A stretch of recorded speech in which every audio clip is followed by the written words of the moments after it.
Welcome my friends. Thank you very much for visiting my house. And sorry, the other parts of my videos, camera, are replicating, blur, or bright, because it's my time that I did it on purpose so that other people who pass by on the walking street in Balibago won't expose their faces too much. I hope you're kindly understanding my video. Now, sit and listen the history of the walking street, and I will also show you what is happened inside the walking street. If you have been here, please watching the beautiful sight at the walking street Fields Avenue, Balibago, Angeles City. Fields Avenue, Balibago, Angeles City. Fields Avenue is the name of a major street running through Balibago area of Angeles City in the Philippines.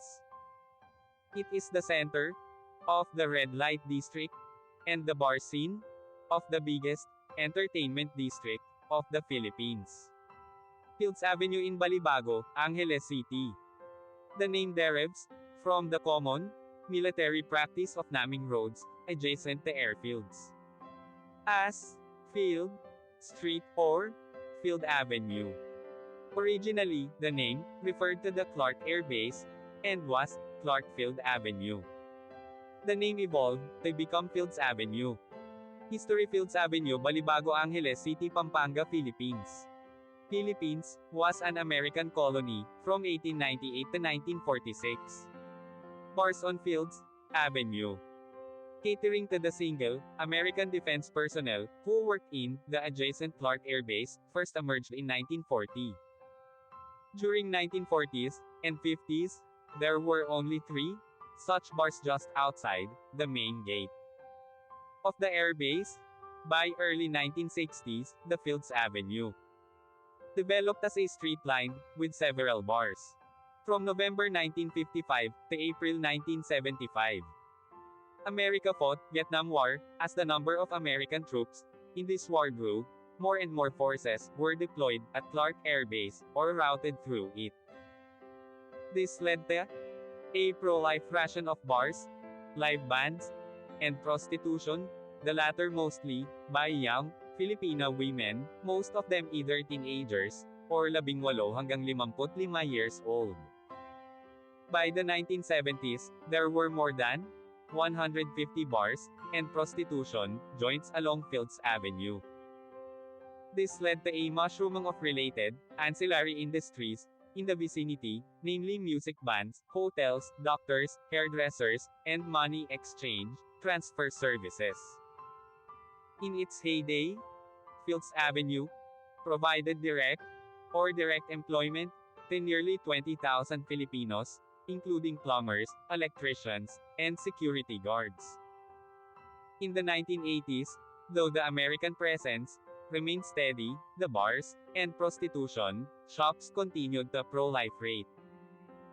Many bars and prostitution dens were owned by Americans, as well as local politicians, thus leading to a nexus between the locals, politicians, and American military and ex-military personnel. With the withdrawal of American Defense Forces from Clark in 1993, many of these establishments changed hands, but continued to do business. As Clark was turned into a Special Economic Zone, SEZ, these bars and prostitution joints changed their clientele to suit their new customers, Japanese and Korean businessmen. Restaurants serving food from these countries began to appear, and signboards in these languages were put up. The period from 2000 hanggang 2010 saw further expansion of these joints, as the area was relabeled as an entertainment district. While prostitution was officially banned, girls working here were simply redesignated as guest relations officers, GRO, and prostitution continued in practice. Since then, bars and prostitution joints have continued to proliferate and expand. The extent of these establishments has continued further on both sides of Fields Avenue, and many smaller streets of Fields Avenue also sport smaller such establishments. In 2010, a section of Fields Avenue, at the end where it meets the MacArthur Highway, was named as Walking Street, mimicking Walking Street in Pattaya. This section was made pedestrians only, with road traffic ban from 6 p.m. to 6 a.m. People arriving by air either take a taxi direct to hotel or a jeepney to Main Gate Jeepney Terminal, located between the North SM Mall, Fields Avenue to South, and Bayanihan Park to East. Those arriving from Manila by bus ask the driver to drop them off at the corner of Fields Avenue and MacArthur Highway, or alight at Capas Angeles Transport Terminal, which is also walking distance from Fields Avenue and the MacArthur Highway. The presence of family-oriented activities on the other side of Fields Avenue, namely shopping malls, as well as activity centers in Clark Air Base, has led to a neat separation between the two. Fields Avenue tends to cater more to single foreigner men. And sometimes women too, with at least 5 bars, featuring gigolos and gays, while the rest of Clark caters to family-based entertainment. Fields Avenue remains among the safest streets in the region, with restaurants and hotels. Fields Avenue has the largest density of hotels in Philippines, catering to all budgets, from a large number of 2-star and 3-star hotels, right up to a select few luxurious 5-star hotels. Many of the bars and hotels in Fields Avenue have restaurants attached.